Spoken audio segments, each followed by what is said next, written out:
கர்த்தருடைய பரிசுத்த நாமம் மகிமைப்படுவதாக. இந்த நல்ல நாளிலும் உங்களை பார்ப்பதில் மிகுந்த மகிழ்ச்சி அடைகிறேன். நாளும் தேவனுடைய வார்த்தையை நாம் சொல்ல கேட்கலாம்.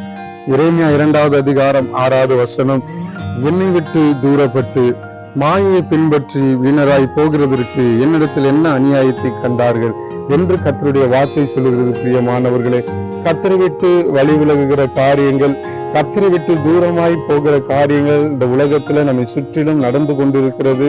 அது நடந்து கொண்டே இருக்கிறது. ஹல்லேலூயா. ஆனாலும் தேவ பிள்ளைகளாகி நீங்களும் நானும் இந்த உலகத்தின் மாயைகளுக்கு, இச்சைகளுக்கு பின்பற்றி போகாதபடிக்கு கர்த்தரை உண்மையாய் அவரை பின்பற்றி நடக்கும் பொழுது எல்லா மாயைகளும் உலகத்தின் இச்சையிலும் இருந்து கர்த்தர் நம்மை பத்திரமாய் பாதுகாக்க வல்லமை உள்ளவராய் இருக்கிறார். அதே எரேமியா 2வது அதிகாரம் 13வது வசனம் சொல்லுகிறது, என் ஜனங்கள் 2 தீமைகளை செய்தார்கள். ஜீவ தண்ணீர் ஊற்றாகி என்னை விட்டு விட்டார்கள். தண்ணீர் நிற்காத தொட்டிகளாகிய வெடிப்புள்ள தொட்டிகளை தங்களுக்கு வெட்டி கொண்டார்கள் என்று வேதம் சொல்லுகிறது.